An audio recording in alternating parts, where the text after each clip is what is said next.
बालाघाट के परसवाड़ा में shopping complex की दुकानें के आवंटन को लेकर विवाद बढ़ गया है। फुटकर कारोबारियों ने आरोप लगाया कि वर्षों से ठेला लगाकर जीविका चलाने वाले दुकानदारों को दुकानें नहीं दी जा रही है, जबकि अमीर लोगों को ऊंची बोली पर दुकानें दी जा रही है। विधायक अनुभव मुजारे ने कॉम्प्लेक्स स्थल का निरीक्षण कर अधिकारियों से चर्चा की और पीड़ितों को प्राथमिकता से दुकानें देने के निर्देश दिए। उन्होंने चेतावनी दी है कि अगर न्याय नहीं मिला तो वे पीड़ितों के साथ आंदोलन में शामिल होगी। आइए देखिए पूरी खबर। परसवाड़ा आने का अवसर मिला मुझे और यहाँ पर जब मैं आई तो यहाँ के स्थानीय जो गरीब हमारे व्यापारी बंधु हैं, जो रोज़ कमाते हैं, रोज़ खाते हैं, रोज़ अपना अस्थायी व्यापार का ठेला लगाते हैं और उससे अपनी रोजी रोटी करते हैं, तो उनकी बहुत ज़्यादा शिकायतें लगातार हमारे पास आ रही थी। और उसी कड़ी में आज मैं एक पारिवारिक कार्यक्रम में परसवाड़ा आई तो मुझे इन व्यापारी बंधुओं से मिलने का मौका मिला।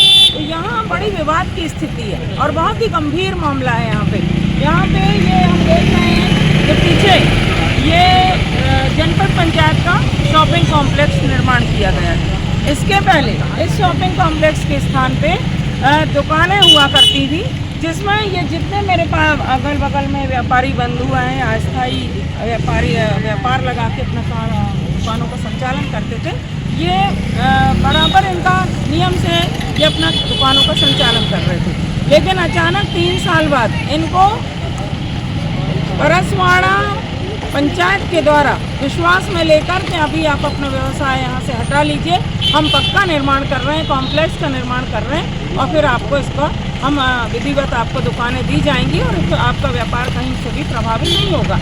भोले भाले हमारे गरीब व्यापारियों ने उनकी बातों में आ गए, परसवाड़ा पंचायत के कहने पर आ गए और उसके बाद इन्होंने अपनी दुकानें हटा ली और यहाँ शॉपिंग कॉम्प्लेक्स का 3 साल पहले निर्माण हुआ।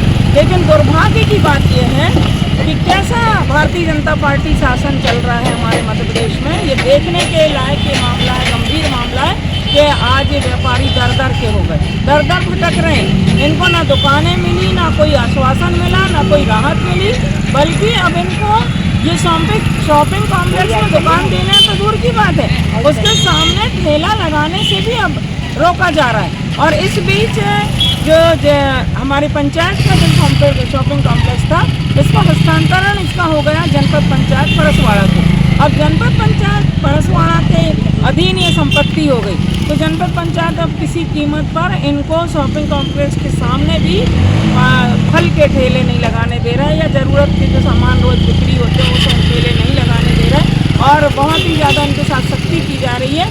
तो ये व्यापारी लोगों की हालत इतनी गंभीर है कि 2 वक्त की रोटी जुटाना मुश्किल है, इनका जीना मुश्किल है, बच्चों को, परिवार को पालन पोषण करना मुश्किल है। तो मेरा ये कहना है जिला प्रशासन से कि विधि संगत कार्रवाई की जाए, मानवीयता का परिचय देते हुए इनको नियम से दुकानें दी जाएं और पुराना जो इनका व्यापार है, जो जिस तरह से व्यवसाय कर रहे हैं, व्यवसाय इनको करने के लिए व्यवस्था दी जाए। और अगर आप हटा रहे हैं तो फिर आप इनके विस्थापन की व्यवस्था करें और विस्थापन ऐसा होना चाहिए। मार्ग जनपद के सीओ जो हैं उनसे बात की मैंने, यहाँ पे राजस्व विभाग के अधिकारी आए थे, उनसे बात की और मैंने इन व्यापारियों की तरफ से इनके पक्ष में बात की है और मैंने कहा है कि अगर इनकी मांग पूरी नहीं होगी तो फिर भविष्य में आंदोलन करने के लिए इन व्यापारियों को और हम सबको मजबूर होना पड़ेगा और इसकी जिम्मेदारी जिला प्रशासन की होगी।